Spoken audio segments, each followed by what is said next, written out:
In the grim darkness of the far future, there is only war. And a lot of weird shit.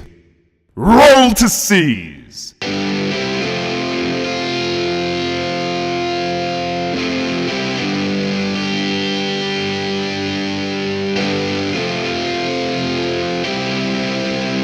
Welcome to Roll to Seize. This is episode 45. I'm your host, Jay Jones, and I'm joined by my co-host and Warhammer enthusiast, Andrew Dickinger. I fight for the Tau.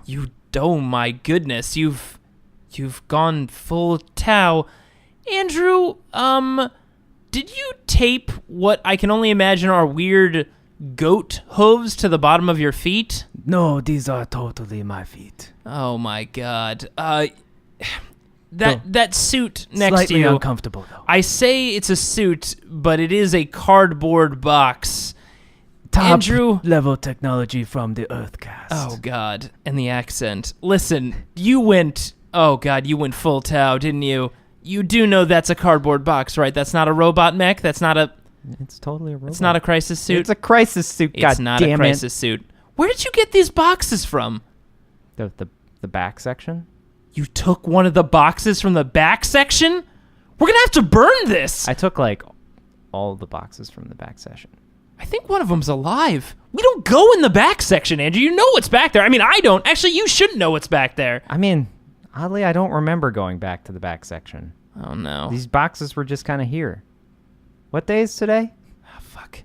Well, we're going to have to sequester Andrew away from these danger backroom boxes. But I guess in the meantime, we can talk a little bit about some of the news. It's been a pretty slow news month, all right? Okay, so we need to preface this episode by saying we get many things wrong and often.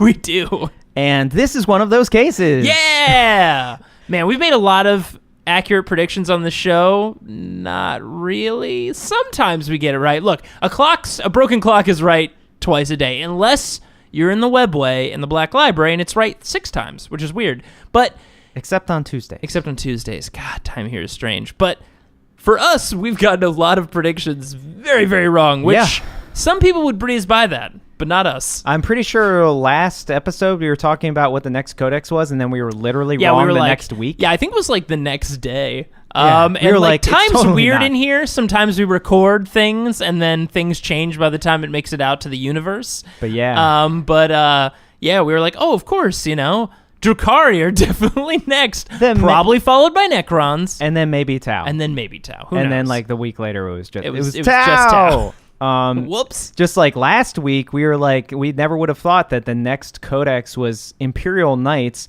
then followed by Deathwatch and Harlequins? Yeah.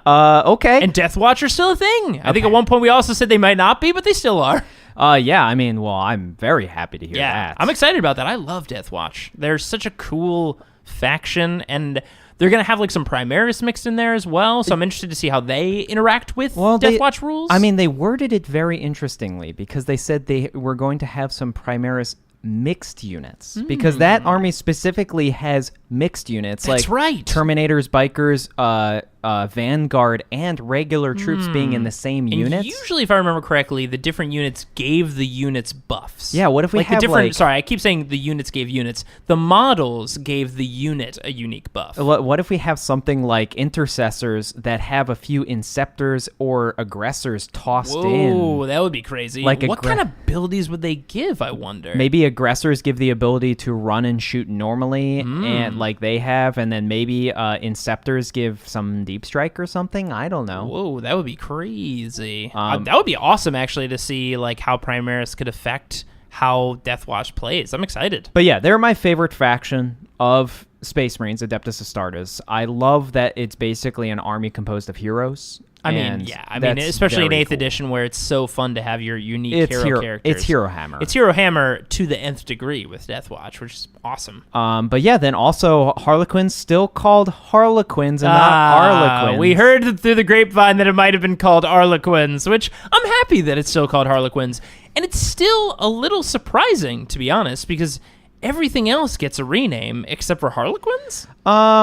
Yeah, well, they might be able to get away with it with regards to the context of 40K. You think of like trade, because they can't trademark Harlequins. We're talking No. about the Great Workshop, of course, which is seeking to trademark the universe, some of the most powerful magic that one can have. All right, I'm sorry, not magic, psychic power that one can have. They might be able to trademark, in regards to sci-fi and 40K, the plural version of the word, the Harlequins. Because Harlequin you can't trademark, but maybe Harlequins Many you Harlequins can be trademarked. But Who knows? I mean, they're getting the full codex treatment, which I'm sure you're very upset What? about. No. Pulls out Of course clown not. mask. Yeah. Takes my face off. There's a clown mask beneath it. I mean, I know everybody in here in the Black Library got really excited when that news dropped. People have been doing backflips and cartwheels. Now, they do that normally because they're clown ninjas, It was but they're doing more it more energetic. Yeah. And, I mean, they're loading up all those hallucination cannons, like the hallucinogens they shoot out that are also fireworks. But then also Imperial Knights actually getting a book, like saying, as they revealed, the Armiger Warglaves being just the tip of that spear, and them actually having finally Loyalist Knights that are fully customizable, because that's been the one thing, especially when I was like dipping into AdMac and stuff like that. Renegade Knights always had the options to swap out whatever the hell arms they want. But not other knights. Loyalist Knights apparently lost more technology lost in the Age of Strife of being able to customize your knights. Well, I think maybe they were just too by the book in that version. They were like, listen, we all know that these knights are equipped with a big old chain sword and a big old cannon, and that's it. That's all you do. No other ways. Wait, no, you don't want the cannon? Well, then you get a glove and chain sword. That's right. But I want to get rid of the chain sword. What? But can I just have two cannons? This heresy. Burn him. Burn him. They burned all those princes. It was pretty dark times. But yeah, it'll be interesting to see them actually get stratagems and houses. I mean, that alone sounds rad, of knights having houses with rules and stuff like that. Knights riding around in big robots. I mean, what's better? I mean, it makes me want to do the wild hunt and actually have a full group of knights. I like the little robots, the new ones, the Armigers is what they're called? Yeah, Armiger or Armiger Warglaves. That's the first Warhammer word that's ever been difficult to pronounce, so we finally got one. But yeah, and even like that recent picture of like all the guns on that one, it's got like almost like kind of like an old, back in the old history logs of like these things called battleships.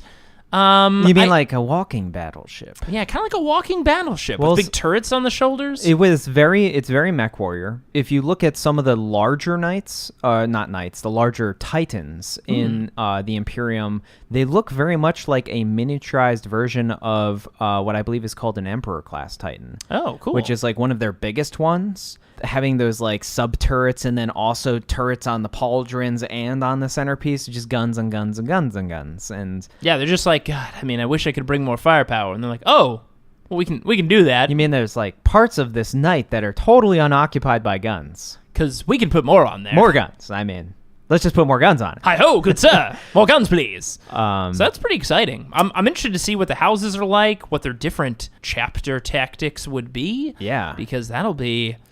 You think it'll be a -1 to hit? That'll be real strong. Well, I mean, and specifically to the players who from the previous editions who played Knights when Knights were a playable faction, there'll be a playable faction once again. Yeah, because it was a little strange to have them kind of snuck into Adeptus Mechanicus when they came out in that codex. Yeah, and they were only Questor Mechanicus in the AdMac book. And I think they had like one stratagem, or maybe two. I think they had two. Maybe three. But still, like, it just wasn't doing what was originally its own faction justice. They were meant to definitely be, like, a tack-on to that army of, like, hey, you can take knights and you get little bonuses, wink, wink, nudge, nudge. But now you can actually take them as a full-fledged faction, which the people who I know in the previous editions, people we saw at LVO last year, having, like, 5 knights in an army and stuff, now you can actually do that again. Yeah, which is exciting. I mean, it's cool that Knights players can finally get the full treatment they've been waiting for, which we're happy about. And then, of course, the last big reveal, 2019. Sisters of Baedal. Sisters of Baedal. Finally getting that treatment. Finally getting it, which... At the same time that I'm happy, I was also a little surprised that it wasn't part of the planned release. Just because they've been joking about... Now, I know they're going to get a codex. I guarantee they're going to get a codex probably before all this is done. I don't think that's different. Although, it's interesting to think about that, because in the codexes that are out now, they all have pictures of the models. So if you think about it, the codex that they would get now would have pictures of the old models, and then they're going to get a whole new model line of plastic sisters. So they're going to have to get like an updated codex? I don't think they're going to get a codex until Really? I think we're seriously discussing 2019 after the model releases is when their codex drops. I really feel like that's too long, don't you think? Because I feel like they've still got to give them a codex. Either that or they're going to get their own unique codex. Like, I think what might happen is this, and of course, we're always right about our theories. So absolutely take this with a grain of salt. But we've mentioned before, like, that they might loop in a couple factions into kind of like an Agents of the Imperium kind of deal. And Sisters might be in there currently in like their own little, with their models and stuff. And then when they roll them out in 2019, then they get their own codex. Here's where I'm going to say that I stand on the other side of the fence. How dare you? And the reason I stand on the other side of the fence of that is because we literally just had a tease of a Death Watch book. And if Death Watch is getting their own book and not being rolled into a group codex, then I think that all of the factions of the Inquisition are going to be in their own iterations. That's very true. Very possible. They were all separated in the indexes, so I guess I can't see why they wouldn't. Which also begs the question, if they do the double faction rule, like you have to have 2 faction keywords in order to be in the same That'll be pretty detachment. challenging for those codexes. What happens to Assassins still? They'll probably have still in that weird I thing? guarantee they'll have exceptions. They'll be like, this works for this, and with exceptions for Assassins. Now, one thing that's also probably, and I say probably news at this point, because again, we don't have perfect seeing into the veil of time ahead of us. So things are weird around this time when we try to predict things. But I would have a sneaking suspicion that by the time you've heard this recording, a very large FAQ has been shared. Because I don't think it's going to release, because they said it was coming out in March, and March 30th is literally on Friday, 2 days from now. So I doubt that the FAQ is going to be released on the very last day of March. If I had to bet, because Adepticon is going on, or has gone on for everyone listening to this, about a week ago, right? Because we're speaking in a weird timey-wimey place. Yes. It went on, and at the end of Adepticon, they released the FAQ. Because I feel like they know Adepticon is a huge, massive tournament, and they're not going to release an FAQ right on or right before it or right during, because it'll be a little weird. Oh, I mean, there's nothing. Why would you want to put any of those changes, those thoughts of changes, into people's minds while they're playing competitively? Yeah, like, so that's not it good. makes sense to me that it's going to be right on the heels of Adepticon, so on that Sunday, and everybody listening to this probably already knows it, so it's probably moot. But we're very interested here in the Black and the Brown library about how that's going to shake out. You guys already know, so maybe we're happy, maybe we're sad, maybe everybody can only use one HQ unit for everything. Yeah, I mean...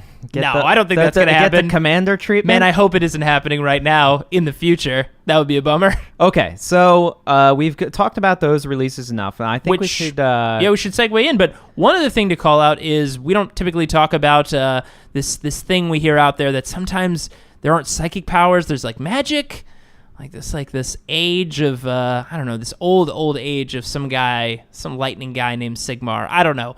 But there's some pretty cool stuff out there that we heard about with flying sea turtles. And They got a Cthulhu first. they got a Cthulhu elf Deep ones. range, which was pretty fucking rad. Yeah, I mean, that turtle may already be on the docket for conversion. Which I think, if anything, this is relevant to 40K because I think we're getting a glimpse of what it's going to be like on the other end of 2018, and especially in 2019 with Sisters in mind, of just armies getting either completely new versions of their plastic kits or additions to their already big line. Well, playing off of that, I wonder if Sisters will actually be the launching point for their new series of models for 40K.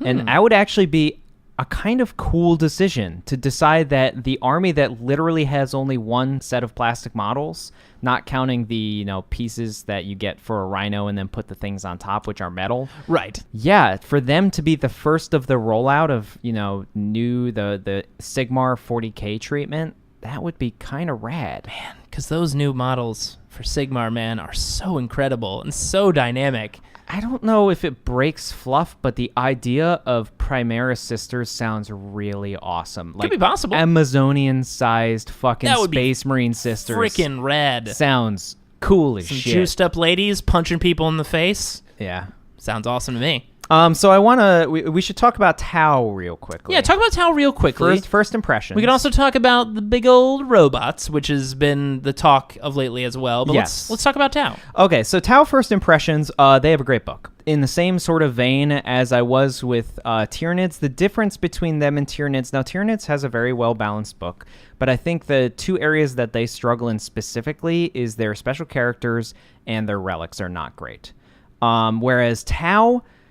Man, their relics God. are just rock solid. Yeah, which in the book they're referred to as signature systems. Signature systems, which yes. makes sense Yes. because Tau are actually making new technology. They're prototypes. Yeah, they're not working off of old tech. All of their relics, quote unquote, Yeah. are just the newest, most hottest shit out there. Which I guess for Tyranids it's like it's prototype adaptations. Yeah. But yeah, so like Tau, 99% of their relics are very good. A lot of people are salty about the one commander per detachment decision, but man, was that the right choice. Ooh, man, our commander Cold Star's like, holy shit. Cold Stars gaining access to everything but cyclic ion blasters is like game changing. Oh, yeah.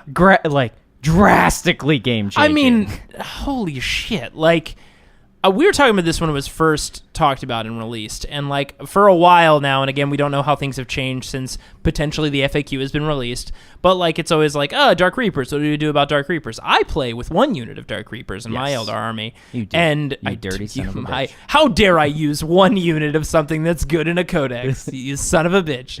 But basically, I was looking at the Commander Cold Star, and I was like, oh, like that will just kill my entire Dark Reaper unit instantly. Like, no holds bar. That thing flies in with 4 flamers. That whole unit is dead. And you give it jumpsuit jump so it can fly in with the jump shoot jump signature system. It flies in, melts the entire unit, and then moves 6 inches behind a wall, and I can't shoot it. Well, yeah, depending on what Sept you make your Cold Star commander. Now, the advantage if they're not specifically Vior'la, because Vior'la has the ability that for the army, if you advance, you're unaffected by the -1 from advancing. Any other Sept can take the quad flamer system, and then it just ignores that entirely because it automatically hits, so it doesn't care anyway. But if you're Vior'la, you also get access to the Vior'la Super Flamer, which is it's a heavy flamer on steroids. Yep. I mean, strength 6, AP -1, 2 damage per hit. That is a character killer if I've ever seen one. Yeah. So, yeah, I mean, even just also character killing, but tank hunting, the Cold Star with quad fusion is disgusting. I mean, that unit alone, I can understand why they made the decision to limit commanders. Because if you think about it, Cold Stars with fusion, Cold Stars with flamers, whatever you kit them out with, you can't really stop them. They have a 40-inch move with their advance. Yeah. And if you make them Vior'la, then the fusion can work just as well, or it hits on 3s. Who cares? Yeah. But, like, basically, it flies in, and normally to deny an area, all you have to do is kind of block it off by 9 inches, because most things that are getting close to you are deep striking in. Yeah. So you give like a little barrier there. Or if something's getting close, you have plenty of time to shoot at it and position away from it. But something that only has the diameter of a singular model that can move 40 inches, you can't stop it before it gets to you, and you don't have enough chaff probably to block off every possible space for it to get close enough. It just needs to land next to your character, next to a part of your tank, and it kills whatever it wants. Well, and you don't have any fear deploying it because it's a character. Yeah, exactly. So it under 10 win character that can do that, you're like, well, I'm just going to deploy it here, and then I'm going to chuck 10 shield drones in front of it. Good luck ever trying to kill that thing. Yeah, it's so good. You can't stop it. And I can understand, too, like, by the way, that the reaction of, like, but why do it that way? Why limit Cold Stars by having the 3, total? I agree. Like, I think they could have probably done it a better way Yes. to limit on Cold Stars. We definitely here at Roll to Seize don't agree that was the best way to do it, but we understand why it was done. Now, here's the thing, though, is that I was actually, after reviewing the codex a lot, now I have my codex in person, and I've been thinking about my army for a long time. I understand the limit. I'm swaying more towards I think it was the right decision because even regular commanders now have access to Iridium. Every single one of them does. And the core cost of a commander is like 70 points, and it's only 15 to give them Iridium, and then you can just give them all good guns, and that's a 2+ save unit that you can give for cheaply, a 4+ invulnerable save, and 3 guns. And if you could spam that, yeah, that's like really It's just like, hard. why wouldn't you still do the commander army? Like, it really does make it hard to not argue that because it's so good. Now, the biggest debate with them right now is what is the best Sept, and I don't really have a choice of what I think is the best. I think Vior'la is like very strong for the army because it allows them to be very mobile, and unaffected by that mobility. We talked about this. It's not one that people gravitate to immediately just because it changes how the army plays. Yeah, so you have to much. be aggressive and close with them in order to use that. Specifically, if you decide to use like say breachers and devilfishes, like it changes how they function essentially. But more, that Sept really helps things like crisis suits, and a lot of people are uncomfortable with crisis suits right now because they're still expensive. You give them all their guns, and if it's just like burst cannons and plasma rifles or flamers, they're still almost 70. They're more than 70 points per model. Yeah, I feel like we're gonna see eventually, or maybe it happened already, or eventually down the road that Tau crisis suits will get a points drop. I Yes. think they will, just because I think unanimously across the board, everybody's in kind of in agreement that they're still a little bit overcosted. Now, again, this Maybe is like all 10 points. Yeah, this is all like paper versus play. So, I mean, we haven't had a chance to get them on the tabletop and actually test them out. So, who knows? Maybe with the combination of Septs and other things the army has going on, that they're well costed. But at this point, I think with how unanimous most people have been across the universe, is that it should probably still be shaved a little bit. Yeah, and I think, though, I mean, we can end it with, we don't have to go too deep into it just yet, but I think we can end it with the shoo-in that you'll probably see in just about every army is going to be a Bork'an Yavara. Yeah, the Bork'an Yavara. That thing is going to murder whatever it wants. The main gun is still ridiculously strong, but then a 14-inch 3d6 flamer with 3 damage when you overcharge it. Like, that's so with, crazy. and you're gonna give it 2 things, which is a target lock and a advanced targeting system, which means that its main gun is AP -4 and its flamer is AP -3, and it's just like, yeah, that kills whatever it wants. Yeah, literally whatever it wants to kill. It's so bonkers. The one thing that I have heard that people are discussing giving it instead of an advanced targeting system, though, is giving it early warning override, because that means that if the things that really are going to go after it drop within 12 inches. Within 12 inches, which are most things like in my army, my Wraith Guard, or when I previously used Fire Dragons, like things that need to have a 12-inch range because of melta weapons, which is what you're going to want to send at a Yavara, not going to be effective. Or especially nasty close combat units. Like Bloodletter Bomb or anything like they want to be close. They want to be close, and then you're in 3d6 flamer range. flamers. Good. Yeah, so that's going to be a shoo-in. But jumping from that to Necrons. Yeah, that's the new thing that just is currently, as of right now, if you're listening to this exactly when this release, it's in pre-order. Yes. And it's about to come out this Saturday. But Necrons is an army that I haven't played in a while, but I have a bunch of them. Now, I will say the first impression with that army is that that's the first army that I've seen where every single Sept or chapter, and in their case, dynasty, every single one is good. Everything is really, really strong, and it all kind of plays towards like your own play style. Now, I think like in my own opinion, like the one that I would call the weakest is the one where you have to stay still. But for some people who play Necrons, they really love that. You can reroll all ones to hit if you're just standing still, which, if you're using the new Doomsday Arc, which is rad, and it stays still, is really good. Yeah, the Doomsday Arc is finally just living up to It's what solid. it should probably be. Even the Triarch Stalker is okay. It's better than what it used to be. But yes, I think if somebody, because there always are gunline players that want to play a gunline army and that supports gunline armies. But I mean, all of them are like really interesting too. Either you've got like Sawtech is super fast. Sawtech is like the solid kind of like, if you want to relate it to Tau, I feel like they're just like the Tau Sept. Still a confusing name to have a Sept called Tau within Tau. Well, Sawtech is very much Vior'la. Sawtech and Vior'la are very much on the same page of being rapid. And it's nice. It just lets any of your things like a Doomsday Arc or things that you want to have more mobile rather than sit still, they can, and they're not getting penalties. Now, the advantage is they're better than Vior'la because they also turn heavy weapons into assault, which is pretty... No, well, actually, it's not even that. It's just heavy count as not moving when they move. which is what's so great about it. No, it's You're thinking about advancing. When they advance, they turn them into correct. assault. Yes. But it's even better is that when they're just moving regularly, they're still just don't get penalties. It's even above it because they're unaffected by moving and firing heavy weapons, and then on top of that, they can just advance and still fire in their assault weapons, and they're unaffected by assault movement. Yeah, it gives them a lot of movement capabilities. And then you've got, I think it's Novoke.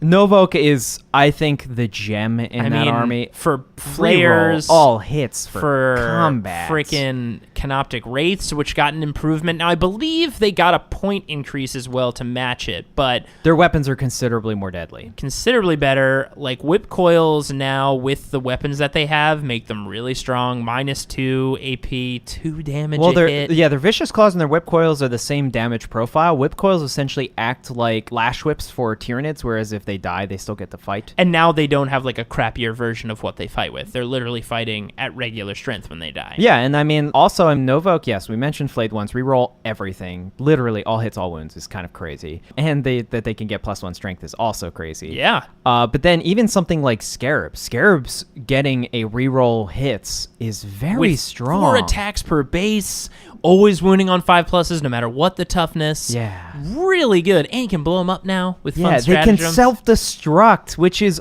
very, very Necron Canoptic specifically. And like Satan, or Catan, however you say them, are really cool. I really like what they've done with like how you pick their powers and how like Transcendent Catans can be boosted now. Well, all their powers are good. I haven't seen a bad power. There has been some complaint going around, which I understand, is that like the Catan powers are kind of all different ways to do mortal wounds. They're not really any like utility powers, which I get is kind of a bummer that there isn't one that like not that things needed like a move, like a quicken or something, or like a warp time, but like something a little bit more utility driven. It would have been cool to get maybe 1 or even 2 of those types of powers. I think that's the problem is people are wanting them to be Eldar psychic powers, and they're just not. Yeah, and it's it's a star god. Yeah, it's a star god, and what's interesting about it, and I think why there's a balance there, is because those powers are meant to be like attacks, right? You have to roll dice to hit with them, basically. Like, you need 4s to do mortal wounds and stuff like that, kind of like shooting attacks. Yes. And the reason why I think maybe utility wasn't brought into it is because utility typically doesn't have like a die roll to do things. Well, yes. And since they don't require psychic tests to do their powers, it would be a little strong to have something like a warp time, for example, that you didn't have to test for. Okay, and I'm glad you brought up something specifically, which is you said that they behave more like a shooting attack. And I think that was the intention, is for you to treat them more like this is a star god and it's just attacking things. Think of them as guns, not as psychic powers. Yeah, and you still have like your lords to kind of do those buffs. Like you've got the My Will Be Dones to Lord and Cryptek buffs are great. Oh yeah, like to give like the invulnerable saves. I think the Cryptek still does that. And the +1s to reanimations and the shit resurrection orbs that are out there. they still have buffs like crazy. Oh yeah. So it's just, I think there was like kind of more of a hope out there, like, expectation versus reality, which is always going to bum you out, but that's not really their fault.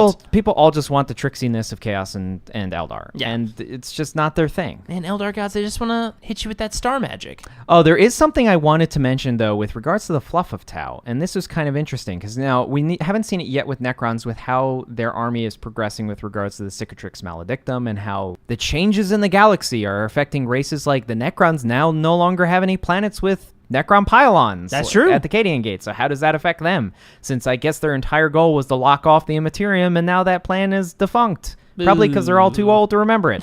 They're all insane. But there is an interesting progression with regards to the fluff of Tau that I thought was like, is this hint to who created them, or who at least is favoring them? If you don't know how Tau function, and I'll just mention this very quickly, is that they have spheres of expansion. They essentially expand outwards in all directions, but only in small portions, because they have FTL travel. They have the fastest ships in the galaxy, sublight, essentially. But they don't go warp. But their warp capabilities, they could only skim for a long time. And then they had a huge breakthrough in the fluff of the new codex, where they developed their first warp engines. And it went horribly wrong because even though the designer specifically was like, hey, we've only ever tested this one at a time, not in a giant fucking clump all in the right place, and also they all turned on their engines right when the Cicatrix Maledictum happened, that entire fourth sphere expansion was lost. And then all of a sudden, like decades later, they got signals back, because a giant fucking wormhole appeared right next to where they launched it. A stable wormhole. Maybe a webway gate. And when interviewing the survivors of the Fourth Sphere expansion, they described a colossal warp being that gestured them to come forth and stabilize the warp. Could this be Kegorok? Could Kegorok or an old one or the same thing be favoring the Tau? And I don't know. Like, Who knows? It's very odd. It's very interesting. Some of these Harlequins, they might have some answers. We'll have to question one of these guys at some Maybe in point. the Harlequin Codex. Well, in the last Harlequin Codex, they said Kegorok was moving for the final, essentially the final dance, the final trick. Yeah, the last trick. Against Zench, but we'll have to see. But anyways, let's move into our favorite segment. Seize the Month, where Andrew and I talk about where we both made horrible mistakes in a tournament of this last month, and we are still so good at doing it. You know, I'm going to go first, but only because some jackass that I do a podcast with keeps winning games. What? Who? I don't know. Me? So yes, Jay, I'm still winning these games you somehow. are undefeated 3 tournaments in a row. That is very. That The is pressure builds. That is. Yeah. I think I'm. What is it? They say the pride cometh before the fall. Yes. Basically, or the he's- winds cometh before the fall in this scenario. And now I will take, subtle credit for the suggestion of using Jesus. Wraithguard. Didn't let me get through enough of those ones. I'm like, well, hold on. I was winning before I added the Wraithguard. But they were a nice. They are doing replacement. really well these days. I'm very surprised. Well, I feel like they're what you needed, which was just a unit that's not That could take a punch. a unit that's not the T3? immediately evaporated like fire dragons are that can actually take hits. Yeah. Yeah, fire dragons especially die pretty since they have fast. to be in the throat. Yeah. Essentially with their guns, but I mean their guns are mean as shit. But I was playing Tyranids. Now this may be the sunset for me for Tyranids for a while. Tyrannid Sunset. Well, we know Tau, your old fishy mistress, is back. They're not goddamn I know they're not fish. fishes. They're They have goat hooves, people. for fuck's sake. But yes, I am definitely knee deep in Tau. I want to play a hero race again, meaning like a race that's actually like subtly good guys, although their greater good definitely isn't for the greater but, good I mean, of you got everybody like else. Farsight, and you got some guys in there that are guys and gals that are, kind of inarguably good. They fight for the common folk. They have at least mostly the right intentions. Right. There's no real the best good guys in, this universe is a little murky. I mean, Ultramarines are like the best good Marines, but they still definitely purge on occasion. Yeah. Do lots of purgings. I mean, even Eldar, who... let's be clear. Eldar are in it for the Eldar. Yes, Eldar are definitely in it for the Eldar. I play the Eldar, and I believe my faction, my group of Eldar are good. But yeah, as a whole, as a race, yeah, definitely not. good guys in a sea of fucking evil. Yeah. It's hard to be that good. Look, I mean, even some of my favorite Eldar characters, like Eldrad, has manipulated a lot of races to kill a lot of people. But yeah, I'm a big fan of even characters like Aun'shi and stuff like that, who's essentially like the Jedi of Tau. Yeah. And I will definitely be using him because I'm a big fan of Vior'la. But I was using my Tyranids, and I was doing actually really well. I was top points going into round 3. Really messed up my first opponent. Had a great match against the Blood Angels player in round 2 that went horribly wrong for him in the first turn. He allowed me go first, which I think was a mistake And you're because just it allowed me to... all right. Allowed me to... I was like... I even said to him before the game started, I was like, are you sure? Are you really sure? I get psychic powers if you allow me to do this. And he was like, yes, all right. And that also made it so all of it... Because I was running Gene Stealers. 3 units of 16 Gene Stealers. And all my Gene Stealers were at midfield at that point, which meant it's like, you just have your half of the board. I hope you can kill everything that's there, or I assault your entire army at once. Yeah. And that's kind of what happened. Because he needed to kill at least Swarmlord and 1.5 Gene Stealer units, and he did neither. And you mentioned that, and this will come at no surprise to our audience, that you, in between previous tournaments, changed your list again drastically. Yeah. Something you never do. This was a very peace of mind list, where it was like, if it's assault stuff, it's Kraken. If it's not assault stuff, it's Kronos. It was super easy to Just know don't what have to think about everything it. was. Yeah. And if you're using Kraken, you really just should use Gene Stealers because they run in charge and you can roll 3 dice for the Yeah. run. It kind of And- almost feels like they were a shoo-in for And they Graendor. can back out and still charge, and they may Pretty have good. been a focus of that high fleet when it came in. Anyway, so that match went really well. My final match was against an AdMech player who was doing very well, and he was using a very elite list. We're talking 4 Onager Dooncrawlers, all Mars, of course. And to call out, this is the player that actually won the whole tournament. Yes, he won the whole tournament. It, in fact, was decided on the table in our game. Yeah. Boo-hoo to me. Oh, boy. But he was playing a very elite list, 4 Onager Dooncrawlers. Call, of course, because if you're You gotta playing run. Mars, you got to run Call. I mean, if you're playing AdMech, you kind of have to run Call and Mars. Yeah, because Wrath of Mars and Call are very important for the strength of the army. And you're always getting Shroud Song, all that good stuff. Yeah, so he had that. He had a full contingent of 6 Castellan robots because they're amazing and Yeah. they're full shooty robots, and then like a smattering of a few Imperial Guard guys to essentially get more command points. And when I use command points on a 5+, gain my command points. It's good Because I think he only started with 5, so like that was a way for him to generate recycle. additional ones, yeah. And then he had a knight. It was not a Questora's knight, so he had one of the Forge-Rolled knights, which was the Knight Styrix, I believe it's what it was. It was either the Knight Styrix or the Knight Majira, but it had like this crazy, only 3 strength flamer, but it wounds everything on 2s or 3s. So and it it's doesn't really auto matter. 3 damage, and it doesn't matter. And it's a 3 damage per hit flamer as well. Sounds like something we're going to see a lot from Tau. Yeah, but going against this list, he got first turn, which was bad. I needed to have first turn. Psychic powers, movement, all that stuff. I unfortunately also did not deploy the best. The cover wasn't great, meaning that there wasn't enough line of sight blocking stuff for me to really hide Swarmlord or Old One Eye or any of like the key units. Mm-hmm. And the way that he triggered is like, I was like, man, I need to either seize or like get on him turn 1 or I can't win. Because he's just going to gun down everything as soon as he gets I mean, those clear. robots, they put out so many shots. Oh, especially when they plant their feet, Mm-hmm. which then they shoot twice, and then you have Call near them. Then you throw Wrath of Mars on them, and now 6s are doing mortal wounds in addition. So he went first, and I didn't deploy the best, and some crazy rolls happened. He managed to kill all but 5 of my Gene Stealers, meaning all 3 units of 16, all gone except for 5. I think there's 2 in one unit and 3 in another. Jeez. And he got, I think somebody did the math and it was like 1 in 15,000 or something roll of shooting and hitting and wounding my Swarmlord twice, me failing both saves, and him rolling double 6s. Double 6s And to instantly killing him. That is insane. Which basically, that was the game at that point, because that meant that I couldn't double move and guarantee Which means you can't get in. to tie up his robots, because he did the stratagem to make his robots plant immediately, which meant they couldn't go back to Aegis protocols, which meant he either keeps them there and they don't move, and if they get caught in combat, they're never going to move again. Well, they can't move again. They're locked. They can if they switch to Conqueror protocols, and if he did that, that means he can never shoot again. Oh. So it was just like,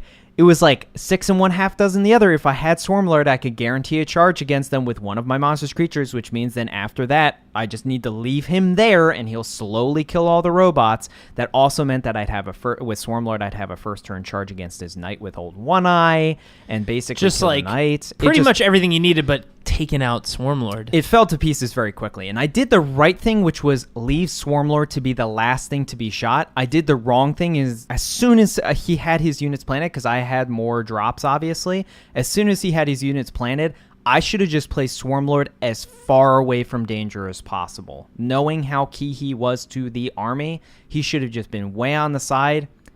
Because honestly, if I had deployed way on his right flank, or his left flank, my right flank, I would have been able to go through wounds and still assault him and all this other stuff. It was a big mistake, and it was over turn 1. It was really sad. Ooh. But yeah, I mean, that's I played against those robots too, and the gunfire is just like, it murders. I play with Wave Serpents, which are probably one of the hardest things to kill in the game, and they just wreck those things. Oh yeah, it's bonkers, their firepower. But that was my C's bad deployment. Jay, what's your C's? My C's comes down to basically better understanding combat, which Eldar, for the most part, don't want to be involved in, but things that really do want to be involved in combat in my army are Wave Serpents. Yep. They are my favorite kind of like it's not a secret at this point because a lot of people use wave serpents and have probably been doing this for a while. But skimmer vehicles in general. Yeah, and this is something that's like so amazing. What I love about 8th edition, and something I found out early when I played with Harlequins and how they interacted with their Star Weavers for Star Weavers taking hits when they want to charge. But I love how my wave serpents, not only are they're troop carriers for my Dire Avengers, but they're basically this intimidation unit that kind of helps push up the field for me because it runs up. And my wave serpents just charge these dangerous units and lock them down for a turn. Yeah, I mean, even, most people are like, oh, of course you charge into, like, shooting units so they can't shoot. But no, it's even useful to charge into assault units because if it's stopping them from moving for a turn, that's a big deal. And stopping them from charging. Because they might even be able to, like, for example, this last tournament, it was hilarious. I fought 3 Chaos armies all in a row. I spent the entire day just killing demon princes. So, like, even just charging a demon prince, which can fly and leave combat, they just can't charge again. Yes. So a demon prince that can't charge is about as useless as a unit that can't shoot. Yes. So, like, you go in and charge one of those bad boys, and yeah, they've got their warp talons and stuff, but for a wave serpent at full strength, they don't get Serpent Shield in close combat, but they've got enough saves. It's still 13 wounds with T7. It's still, and a 3+ save, and then a 6+ Spirit Stones. They're still hard enough to get rid of that the chances a Demon Prince with Malefic Talons is going to kill them in a round of combat is very slim. Exactly. So, essentially, my C's comes from not really understanding, and kind of speaking to Demon Princes and other characters, really understanding the implications of heroic intervention. Yes. And I'll explain what I mean by this. And this is like something really important to think about, not only for your armies as a defense if you're not already doing this, but also when you're doing this trick that I'm doing with Wave Serpents, is to keep this in mind. So my last game of the tournament, I was playing against a Nurgle player. And he had a really cool kind of unique Nurgle army. He had like a whole crap ton of drones. I think there were like maybe 7 or 9 of them. There was a lot of them. There might have been 9, all lined up in the front. And then at the very front of his deployment, we were doing I think it's Spearhead. It's the one that's hammer and anvil, but with a Spearhead, with an arrow. It's Spearhead Assault, which is also the same deployment I played like all day. We kept rolling ones, and on the same field too. Almost on the same field almost every time against Chaos. It was like I was basically playing a campaign for this entire tournament. You were stuck in a time loop. I was stuck in a time loop fighting Chaos demons. Those bastard demons. But basically, for the first time, this is the first time I actually ran into somebody using that new Nurgle tree. I think it's the Gnarl Maw. Yeah. And he basically put it at the very front of his deployment. And I didn't know that it added all these crazy buffs. One of them most particularly, that as long as you started at the beginning of the turn within range of this Gnarl Maw, and you don't have to be wholly within, just one of your guys touching it, for the rest of the turn, you can run and charge in the same turn. You can advance and charge. So that's pretty big for these drones, for his plague bearers that he had, and for a bunch of other units such as like Demon Princes. Yeah. So essentially what he did was he put everybody on the line and he was basically running them up at me. So to meet this brunt of force, these drones, he dropped in Oblits. He had these other characters, which are very unique, that I don't see much. These Nurgle elite guys that are actually characters. You're talking about the ones with the vomit flamethrowers. Yeah, they have like vomit flamethrowers, and they're incredibly powerful. I don't know why I don't see them more often. They're characters so you can hide them. They're one guy, so you can move them around pretty easily. And they do 3 damage flamers. Yeah. They're like crazy. They were wrecking my Wave Serpents. But basically, he was running these guys up the field. I dropped out my Dire Avengers. I dropped in my Wraith Guard, and I'm blasting the drones. And I'm like, okay, he's got his Plague Bearers, and he's got his Oblits, and he's got some stuff that if it gets close to me next turn, it could really start to mess up my Dire Avengers and the rest of my guys. So I got to put my Wave Serpents, do what they do best, charge him in, and he had all of his units pretty close to each other. And I was like, I'm going to go in and I'm going to tie up those Plague Bearers. I'm going to tie up those Oblits. No problem. So I move up my Wave Serpent. I do my charge. I make my charge. I do the trick that everybody's probably familiar with now where you move within 1 inch. Because if you're based, you can't move anymore because you're technically close already. Yes. But you move within 1 inch, so then when you pile in, you swing the whole tank and you catch as many things as you possibly can. Yep. So I move it up. And I'm like, all right, this is a perfect plan. I'm going to catch Plague Bearers. I'm going to catch Oblits. I got this. And he goes, oh, you're done moving? I'm like, yep. Heroic intervention. I was like, what? I don't know what it means, but I forgot what it does in this scenario is he heroically intervenes his Demon Prince into base combat with my Wave Serpent, and now my Wave Serpent can't 1 inch pile in and tie up the rest of his army. Yep. Which was very well played by the Nurgle player, and something I completely forgot. So basically, my Wave Serpent, its entire plan to tie up 2 key units to not shoot and 1 to not move and charge my army completely failed. And he was able to move and do the charges and do the shooting that he needed for his Oblitz, which put a lot of damage on my army. I did end up winning the game, but only barely, and it was because of these big mistakes that I made with my Wave Serpents. So definitely something to take away is when you guys are looking to make those charges and tie up the units, keep in mind about those characters. Now, Demon Princes are pretty big, and I should have looked at that and should have noticed that 3-inch heroic intervention, but I forget about that all the time. Well, and it was a worthy sacrifice as well. I mean, like, he's still going to do some damage to your Wave Serpent, but the point is that you didn't catch Oblitz, and giving Oblitz a turn of shooting is never a good thing. It is never a good thing. So, guys, that was my season. Those were our seasons of the month, and that'll take us to the Brown Library.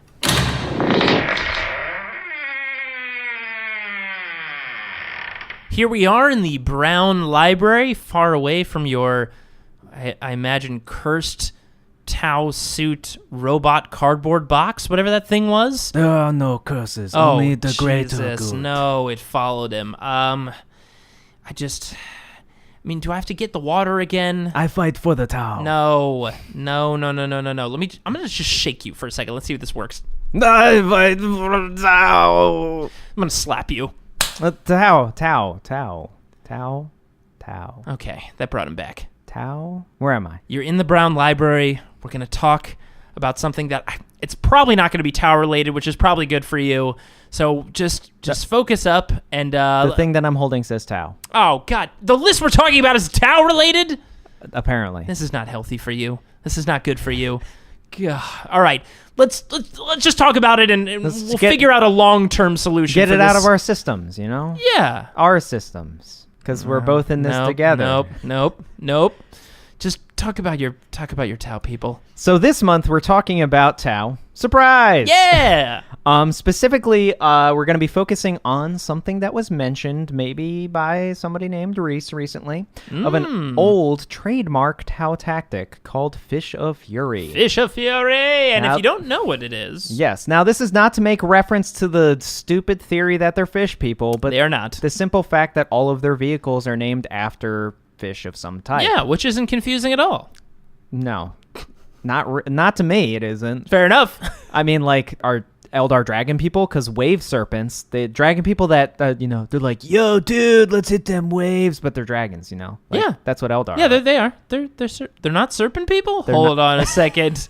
Damn it, I've been playing this race forever and I didn't know. Well, they have a really, all-encompassing army since they have, hornets and, yeah, I got a lot of weird stuff they got in a lot there. of weird shit in there. I believe they have phoenixes and shit. Yeah. They didn't really pick a lane, did they? No. They just grabbed the whole basket. What's all the fantasy shit? And some insects. And some insects in there for good measure. But the Fish of Fury tactic is something that came out when Tau was first around at the tail end of 3rd edition and 4th edition, where you use a massive amount of transports and infantry and transports and vehicles and maneuver around the map quickly and deploy your units and then kill things at close range with massive firepower. Now, it's interesting because the tactic that you use for Eldar right now is actually very Fish of Fury. Yeah, it's very similar. It wasn't by design to be like, I'm going to do Fish of Fury Eldar. Well, I but mean- it just naturally evolved to be like it. It's just a tactic name. So, I mean, it's just like using rope-a-dope or something like that. It doesn't imply some kind of stigma for you using that. Oh, yeah, of course not. That's just the designation that they gave that tactic of rapid transports and deadly close-range firepower. And that's what you use, and it works. Yeah. And there's a reason why it works, because it's a good tactic. Now, for Tau, it was kind of out of the picture a lot in 6th and 7th edition, because 6th and 7th edition was all about riptides and storm surges and not Tau infantry. Yeah, it's true. You very rarely saw Tau infantry, if only they were just filling out something. Just gaps. Just to get you your Riptide wings. But now, with the dramatic decrease to their troop costs, 7 points per model is excellent. Really good. Very good, especially with what they bring. The model itself, the gun, it's good. Even breachers. Breachers specifically had the problem of, can we get there? And if we get there, how do we get to our sweet spot with our crazy pulse shotgun Yeah. that we have? called for them the Pulse Blaster. The Storm Surge version is the Pulse Blast Cannon, which is just a giant shotgun. The Super Breacher Cannon. But Breachers specifically have been boosted with a Sept that we were just talking about at the beginning of the podcast, which is Vior'la. And Vior'la, what it does for the army, for their Sept, is it allows them to advance and fire with assault weapons without penalty. Which is really nice. Now, for Tau that hit on 4s, this is very important because going from a 4+ to a 5+ is a huge difference. It's a really big difference in how much firepower they can bring down range. Now, all of their weapons are very strong, and that's like the signature thing for Tau is they have very advanced weaponry. Specifically, the Breacher units have a close-range shotgun that does different damage at different inch variables. So that's right. At their full range, 15 inches, it's just strength 4, 1 damage. Now, at 10 inches, it's strength 5, AP minus 1 damage. And then at 5 inches, it's strength 6, AP minus 2, which is 1 damage. Really good. Which that weapon at close range is basically a threat to anything in the game. It can mess up like some of the nastiest stuff out there. I mean, that's even a threat to knights, and that's a big deal. And you can double shoot with that unit, I believe, correct? With Viorla, stratagems? Yes, so Viorla also gives the option for a unit to shoot twice, a troop unit specifically of the Sept Viorla, which is very strong. And for them, in this list specifically, we're going to only be using units of 5. But the reason we do that is because that allows you to stack 2 separate troops within the same transport. Which, coming from somebody who's currently doing it, is very good. Thumbs up. No longer limiting transports to a single unit per transport is very important now. It's so cool. Obviously, the troop transport has to be of the same Sept as the troop unit itself. Yep. But that also means that with a transport of 12, which is what a Devilfish has, you can throw 2 units of 5 breachers in there and some characters or drones if you choose. Which works really nice. Now, I will say the one thing that's been lost with the Tau Codex, especially with this new release, is that drones are still a huge liability comparatively with what they were in previous editions, where essentially they were part of the unit. Now they're separate units after deployment, and since they don't have any type of character rule, even a single drone or a multiple of drones is like kill points galore. Yeah, you can just blast them off the table. And especially for like stuff like the Breacher ones, like what's called the Guardian drone, which gives in regular strike teams a 6+ invulnerable save. In Breacher teams, it gives them a 5+ invulnerable save. Oh, that's nice. It makes them demons. The problem is that if you take even 1 or 2 of these things, it's still a single model with a 4+ save and D4. Right. And I think in ITC, it's really important to call this out because especially in that system, it's very easy to rack up the kill more points each turn, or even just kills. Even just kill, yeah. And that's like a big part of that system. And if you don't play ITC, you can look up the rule set, but the killing points, like those points going up each turn, like that could win you a game. Yeah, so in ITC has primary and secondary objectives. You pick your secondary objectives at the beginning of a match, and you pick them based upon your opponent's army. But primary objectives are always the same 2 things. Have you scored at least 1 objective marker this turn, and have you killed at least 1 unit this turn? And with drones, it's very easy to at least get the have you killed 1 thing. But more importantly, if you kill more than your opponent over the course of the turn, your turn and their turn, you get a bonus +1, and that adds up. That adds really up a lot fast and can win games most of the time. Yes. So that does present itself as a liability. The other side of it is you are dedicating firepower to something that's not shooting you back. Yeah, it's like tit for tat type of situation. Then the other side of that coin is, since you can split fire with all units now, you can just chuck a couple things to kill the drones first, and then suddenly now the unit no longer has invulnerable saves. That's true. And it's just like 6 in one, half dozen the other. It's great if you're basically crippling whatever you're firing at, because then they can't retaliate hard enough to kill both. They have to choose one or the other, the tougher units or the drones themselves. But that's it's very unforgiving, essentially. Exactly. But this army, so we're going with 2 battalions. We're going to be going full Viorla. Everything is Viorla. Ooh, Viorla. Yes, because we're doing a Fish of Fury tactics. We want everything to be very rapid, which is very unlike Tau. Super fast units that like to get in your face and have crazy amounts of firepower. Now, this army is unusual because it has only 1 real dedicated anti-tank unit.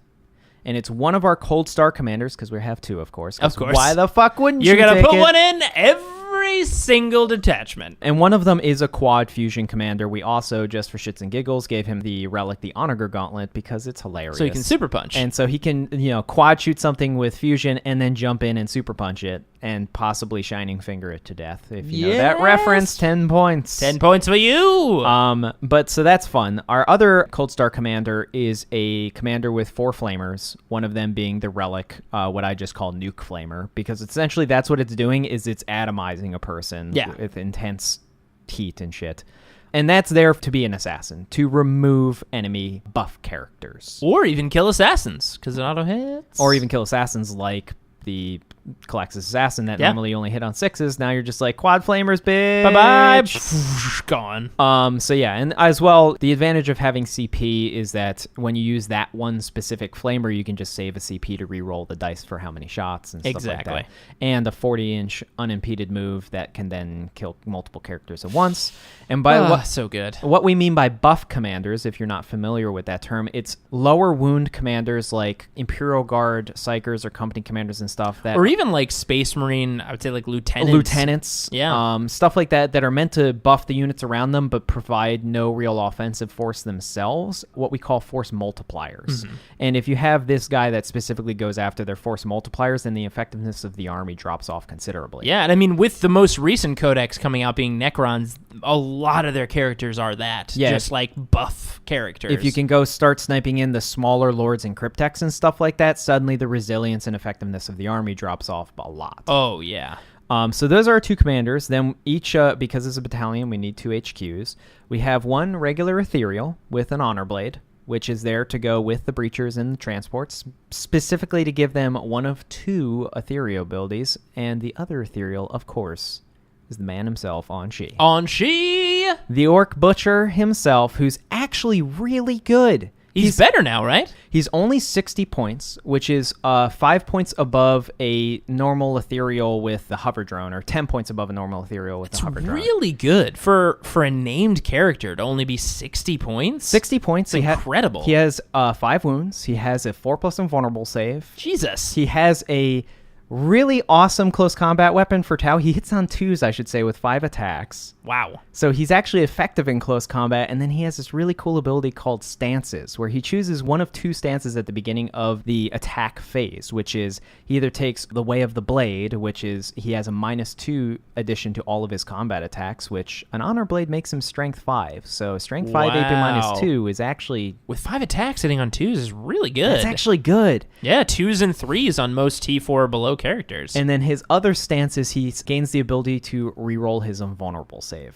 Wow. Which can actually make him weather quite a bit of punishment. That's really good. I thought it was going to be something like it ups his invulnerable save to a 3+, but like to just re-roll flat, like that's incredible. Rerollable 4+ invul with 5 wounds can actually make him survive quite a bit. Yeah, oh definitely. I mean, I quite frequently have my Farseers and even my Spirit Seers who are only 4 wounds, not 5, Farseers being 5 wounds, like with a 4 invul, you can get a lot of mileage out of that. And like when I'll spend a CP on re-rolling one of those to keep him alive. But the fact that you can just do it flat is incredible. Yeah, so you go against something that you know you're going to deal serious damage and not gain much back. You just do the -2, and then just tie him up. You want to do something that you just want to weather and make it not charge your Fire Warriors. You chuck him in and give him a rerollable 4+ save. Jeez, that's really good. Now, the important thing of the 2 ethereals and why they're going with the breachers. Now, breachers are close quarters units. This is why having someone like Aun'shi is great with them, because he's an actual assault guy that can do heroic intervention. Almost like something I just talked about. So ethereals have abilities called Invocation of the Elements. And this is why it's key also that they go in the transports, because formerly it was at the beginning of the turn they do this. Now it's just in the movement phase. Period. Which means that it can happen at any time in the movement phase. Because now when they get out of those transports, they can do it whenever. Invoke those sexy, schmexy elements. Oh my goodness. So How hot are those elements? I guess only one of them. Well, you're only really going to use 2 of the 4 elemental abilities that they have. Aun'shi will do one, and the other ethereal will do the other. And the reason you're only going to do 2 of these is because only 2 of them really affect the breachers, because I don't imagine the breachers are ever going to be standing still, because if they are, they're probably going to die. Yeah, that makes sense. And you want to be in their sweet spot with their gun range, and if an opponent is standing in the sweet spot of the gun range, then like, I'm going to why? move within 5 inches of your breachers and stay here. And not charge.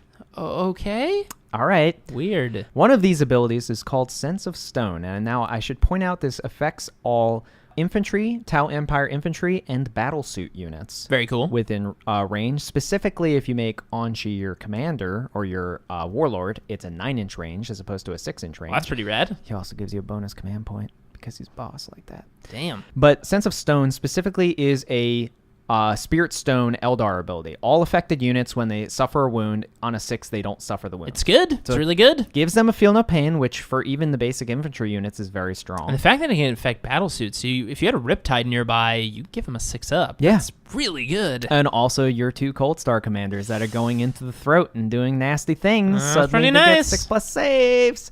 But the other one is really more important specifically because we're going Vior'la. Remember, you can advance and still fire unaffected, and their weapons are assault weapons. Zephyr's Grace allows you to re-roll the dice for your advance, Whoa, that's really great. which is especially good for them because it means that they're getting into their necessary threat range. Now, Zephyr's Grace, what element is a Zephyr? I mean, I know stone is obviously earth, but Zephyr, is that kind of a weird Tau element they got over there? They're leaves on the wind, Jay. Fair enough. We've got wind, fire, stone, and of course, Zephyr. No, that's not correct. No, it's not correct. No, you missed water there. What do you mean? Zephyr's Grace is air. Is that what it is? That's what it. Yes, Zephyr's Grace is air. Calm of Tides. I don't is know what a water. Zephyr is. Zephyr specifically talks about wind. Andrew, I live in the webway, I okay? I don't deal with wind. I just said they're a leaf on the wind. Well, it and could have been leaves, you know. Okay, moving on. Because apparently Jay has had a moment there. Yeah. Did you touch the cursed boxes, apparently? No. So the rest of this army. So, like I said, we have 2 battalions. We have one that has Aun'shi and a Cold Star. We have another one that has an Ethereal and a Cold Star as your HQs. Each of them has 3 troops. The troops are 5 breachers. Pretty good. Then one of the detachments has 3 transports, 3 devilfishes, which are actually considerably better than they were. Now, for some reason, they thought wise to get rid of all Tau vehicle upgrades. For some reason. reason. Including the trademark disruption pod, which I was hoping they'd have, and it'd be a flat -1. That'd be nice. Which would be nice. Do you But think no. Farsight went in and sabotaged all of them? Just to mess with them? I mean, that's kind of douchey. It's kind of a douchey, yeah. But the devilfishes are actually also really well affected by Vior'la. More because of the change to how... now, this didn't change much from the index, but essentially with this Sept tenant... So they have a burst cannon native, the Devilfish Transport. Mm-hmm. But they can also take either 2 gun drones or a smart missile system. Now, you're not going to want to take a smart missile system because it's a heavy weapon, which means if you advance, you can't fire it. However, while gun drones are on the vehicle, because they don't exactly embark inside, they're on the sides of it, but they count as embarked.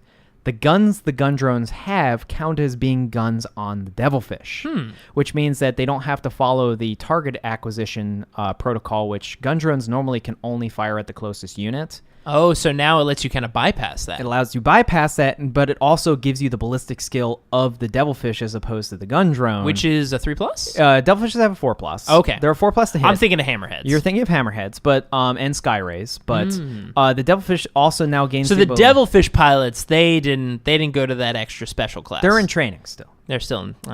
Too bad. But the advantage with this is that they also get the advance and fire tenant without penalty, and all the weapons on it are assault weapons, which gives them actually 12 strength 5 shots at 18-inch range. That's nice. That can advance and fire, and they're a base 12-inch move. So they are actually pretty skippy and have decent guns, surprisingly. That's awesome. And then the rest of this army, now this is going to raise some eyebrows because Ooh. I had to chuck in something that no one's been talking about. Oh, man. And that's always been personally awesome in my heart. You foolish Foolish man. It's called Fish of Fury, goddammit, and you need the thing that actually is like a feeding frenzy type fish, and that's piranhas, baby. You crazy man. How dare you? So we have 3 units of 5 piranhas. What? 3 units of 5. It's a lot of piranhas. Let me go through the numbers with you because this is just downright silly. So they have a base 16-inch move. That's good. 16 inches with a D6 advance. Unaffected by moving and advancing because they're a Vior'la. Oh, that's right. Yeah. Because they're all assault weapons. They are also equipped with a burst cannon and 2 drones, which means that each of them has 12 shots apiece. Wait, each piranha does? Yes. So yeah, they have 12 shots per model. Units of 5, which means they have 60 shots per unit. My God. They can advance and fire, which means with a 16-inch move, a D6 advance. Let's say on the low side it's 3 or 4. Let's say 3. 19. Let's say 3. So they have a 19-inch move and then an 18-inch gun. Wow. Which means you basically can't avoid them. And they have 60 shots per unit. That's 180 shots for the 3 units of piranhas. That's strength 5, too. At strength 5. So that means it's wounding everything on 5s at the very least. Everything in the game. At the minimum, it's wounding on 5s. Most things in the game that they're going to be going for, you're wounding on 3s. Jeez. They also have 6 wounds apiece. Oh, wow. Which is surprising. That's 30 wounds in 30 one wounds unit of piranhas? per unit. Oh, my goodness. And they... 60! Jeez. That's so many shots. Yes. So it's like scat bikes, old scat bikes on crack. So it's like, how do you keep the devilfishes alive so the preachers can get there? Well, the way you do it is with 15 piranhas that are in your opponent's face and have to be dealt with because they have 60 shots each. Yeah, you're going to want to shoot those things real quickly. And with 6 wounds each, they're really hard to get rid of. What's their save? I mean, they only have a 4+ save. Right.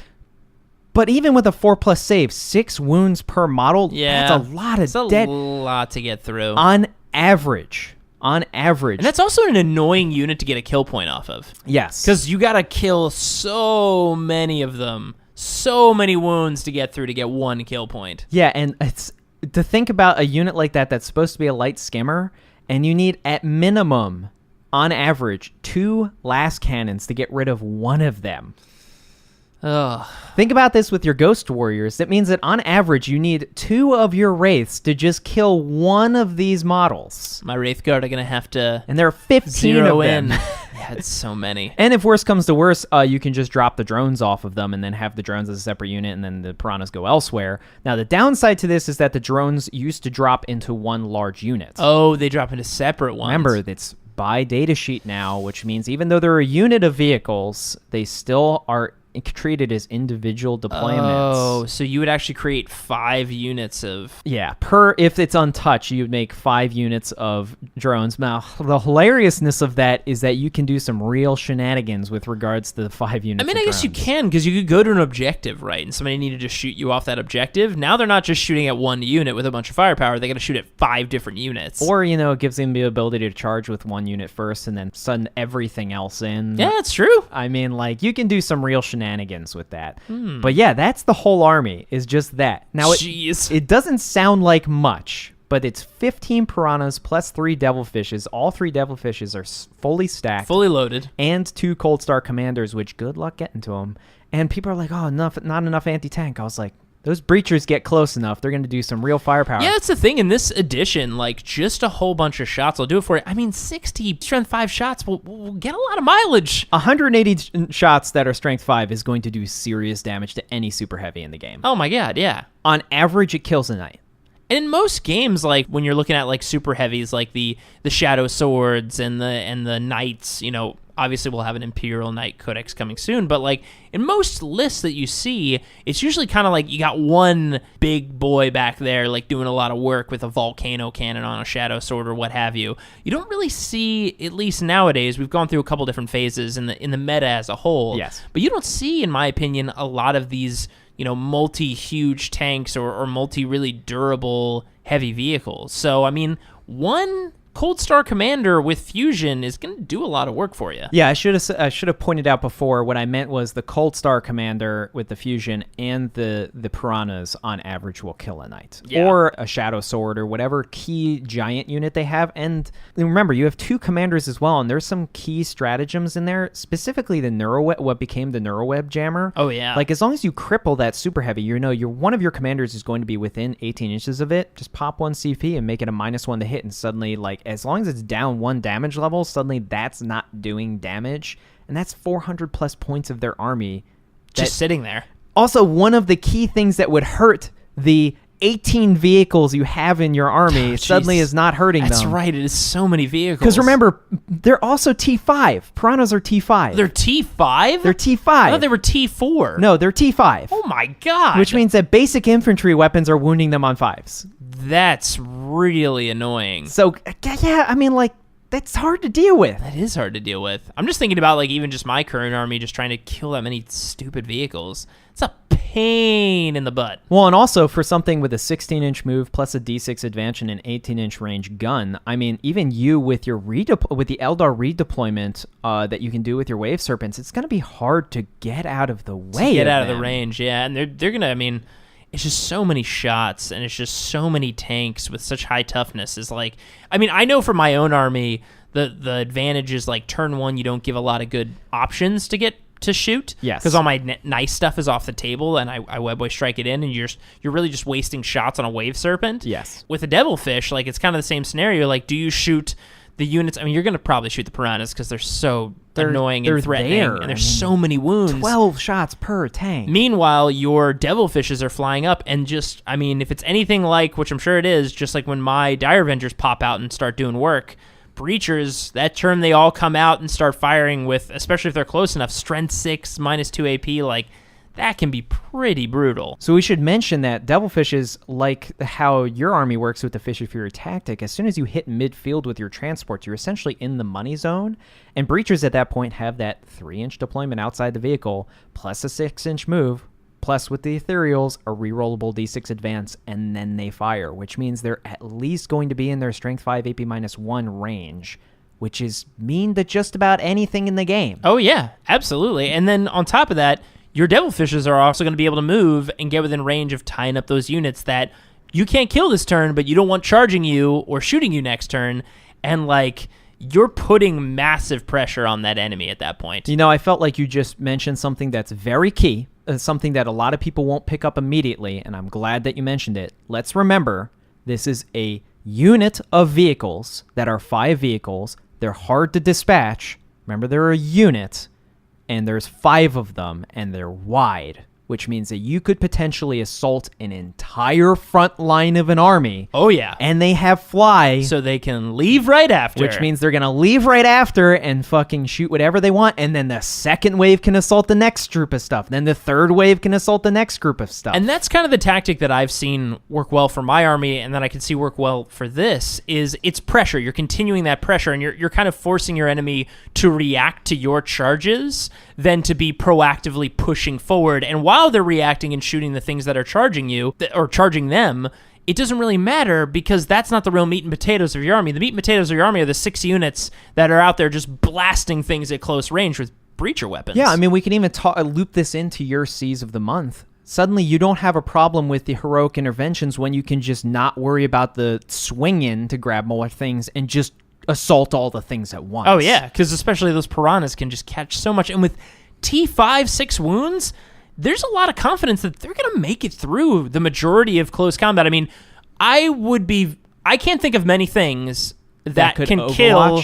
No, not Overwatch even. Just kill in close combat 30 wounds of T5 4-up save. I mean, even Mortarion with his crazy leaf blower is only going to do, I believe, if he hits everything, I think it's only 1 damage still a piece. So Yeah, I think it's only 15 wounds he could do. The leaf blower is actually terrible against it. He would have to use his prime attacks. He would only kill half of them, and that's it. Honestly, I don't even know how well Mortarion would survive this army because 180 strength 5 shots backed up by whatever the breachers can get in.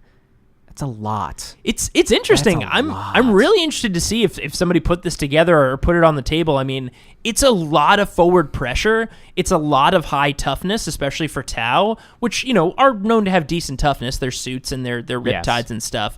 But it's a lot of strength 5 firepower with some really key fusion and some key flamers to take out those elite units that are going to cause you some outside trouble, like a Dark Reapers, like a Interceptors, I'm trying to think of different armies, your Bloodletter bombs and things like that. Like those Cold Stars will actually act as really good ways to clean up those outside units that a lot of armies use as kind of their backup or their late turn 2 or late turn 3 gotcha kind of characters and gotcha kind of units. So, yeah, man, I really like this. What's the name of the army? I mean, it's called Fish of Fury. Fish of Fury. Of course. Part 2, the return, the furying. I don't loop in my own armies very much. I can honestly say if I played my current iteration of NIDS against this, I don't think I could win.